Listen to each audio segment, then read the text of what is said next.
केवल गोटे लवंगरे स्त्री दीवानी होइजिब हाथ धरिकी घर को डाकिब। जदि आपण केउ झियो बा विवाहिता स्त्री को मने मने भल पाउचंती किंतु जेते चेष्टा कले मध्य ताकू पटेई पारुनांती ताकू निजर मन कथा कहिबाकू डरुचंती आउ आपण चाहुचंती कि से झियो बा विवाहिता स्त्री निजे आसी आपण को भल पाउचु बोली कहू तेबे आजिर एही भिडियोटी आपणकर इच्छा को पूरण करिबो।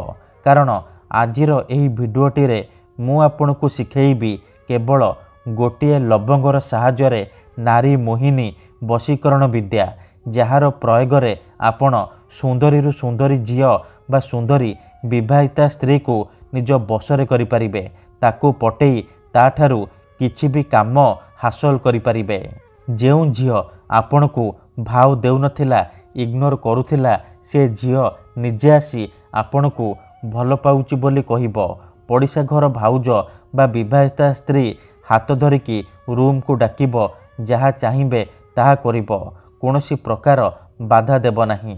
नमस्कार फ्रेंड्स, ओडिया फंडा चैनल को आपण मानकु स्वागत। आजिर एही वशीकरण दुनियार सबुठारु प्रचंड महाशक्तिशाली वशीकरण।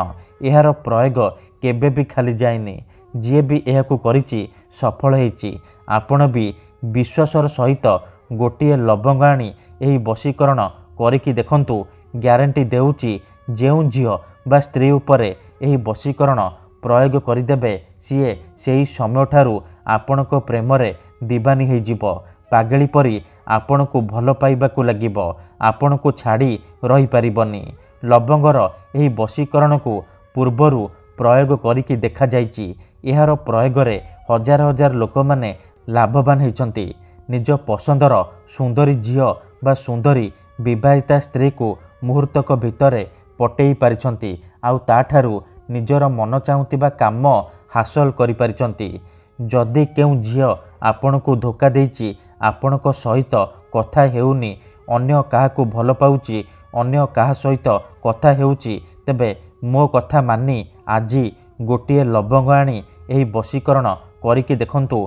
ग्यारंटी देउछि से झियो जेते दूर रे थिले मध्य तुम पाखकू आसीबा पई बाध्य हेब। तुम पाद तळे पड़िब तुमको भल पाउछि बोली कहिब। तेबे एही वशीकरण विधि आपण किपरि करिवे केमिति करिवे मु आपणकू शिखेइबी। संपूर्ण प्रयोग विधि ठीक भाବରେ शिखेइबी। जानिबा पई भिडियोटी को पूरा ध्यान सहित शेष पर्यंत देखिबे। अधारू छाड़िकी पळैले आपण किछि भी बुझी पारिबेनी।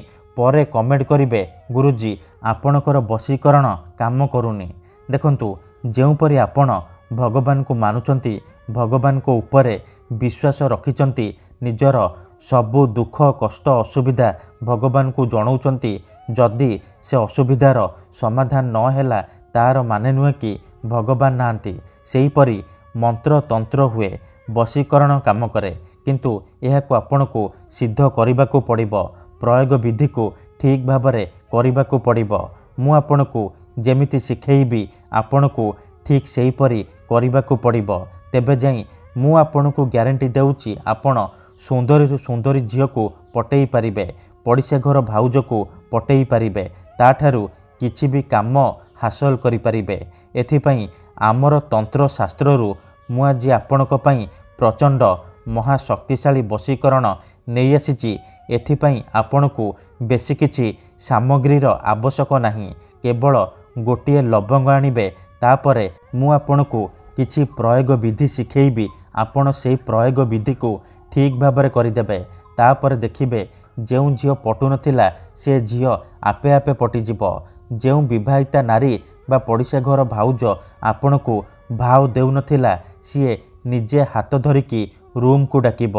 तेबे विधिटी जानिबा पूर्वरु मोर आपण मानकू अनुरोध कि जदि आपण आम चैनल को नुआ आसीचंती तेबे दयाकरी चैनल को सब्सक्राइब करी पाखरे थिबा बेल आइकन को मध्य दबाई दियंतु। जहाद्वारा आमे जेउ भी वीडियो अपलोड करिबु सर्वप्रथमे आपण देखि परिबे। मन रखंतु एही वशीकरण विधि को आपण केवल मंगलवार किंबा शनिवार दिन करिबे। राति रे सोइबा पूर्वरु एही वशीकरण करिबे। राति 9 टारू राति 11टा मध्यरे एही वशीकरण करिबे। विधिटी करने पूर्वर भल भाव हाथ गोड़ धोईकी सफा वस्त्र पिंधिकी यही वशीकरण आरंभ करेंगे।